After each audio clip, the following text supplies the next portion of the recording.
Messi, Ronaldo সহ দুনিয়ার যত প্রফেশনাল ফুটবলার রয়েছে তারা কিন্তু সারা বছরই ক্লাবে থাকে এবং ক্লাবের হয়ে খেলে।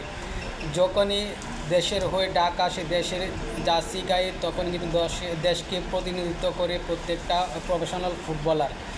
সেই জায়গায় বাংলাদেশের কিন্তু তেমন কোনো প্রফেশনাল ফুটবলার নেই, ছিল না, যারা দেশকে নেতৃত্ব দিবে এবং বিশ্বের বড় বড় ক্লাবে খেলবে। সেই জায়গাটাতে কিন্তু অনেকটা এখন বাংলাদেশের প্রাপ্তি হয়েছে এবং বাংলাদেশ সেই জায়গায় কিন্তু অনেকটা সার্ভাইভ করতে পেরেছে।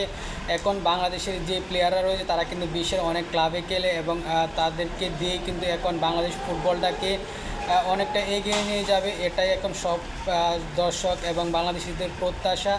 সেই জায়গায় বাংলাদেশে এখন যারা খেলছে জাতীয় দলে, হামজা চৌধুরী, ফাহমিদুল ইসলাম, সুমিত, তারা কিন্তু প্রত্যেকে একে একে দেশের হয়ে দেশের জার্সি গায়ে মাঠ মাতাবে এবং মাঠ মাতাচ্ছে। সেই জায়গায় বাংলাদেশ যে এখন একটা অন্য ধরনের ফুটবল জগতে চলে যাচ্ছে বা অন্য ধরনের যে একটা ফুটবল মেন্টালিটি, সেটা কিন্তু আস্তে আস্তে দেখা যাচ্ছে এবং বাংলাদেশ কিন্তু এখন সেই জায়গাটা কন্টিনিউ করতে পারছে যে তাদের যে প্লেয়াররা রয়েছে দেশে খেলে এবং দেশের বিভিন্ন ক্লাবে খেলে, তারা হয়তো তারা বিদেশি বা কোনো বড় ফ্র্যাঞ্চাইজি ক্লাবে খেলতে পারে না বা কোনো টুর্নামেন্টে খেলতে পারে না। সেই জায়গায় যেহেতু হামজা দেওয়ান চৌধুরী এবং সুমিত, সেই সাথে ফাহমিদুল ইসলাম, প্রত্যেকে তারা ইউরোপের বিভিন্ন ক্লাবে খেলে থাকে। সেই জায়গায় হয়তো বাংলাদেশের যে অন্য অন্য প্লেয়াররা রয়েছে তারা কিন্তু এখন তাদের হাত ধরে তাদের সাথে কিন্তু বিদেশি লিগ খেলার সম্ভাবনা রয়েছে। সেই জায়গাটাই কিন্তু বাংলাদেশের ফুটবলের এখন সবচাইতে বড় অর্জন এবং বাংলাদেশের ফুটবলের সবচাইতে এগিয়ে যাওয়ার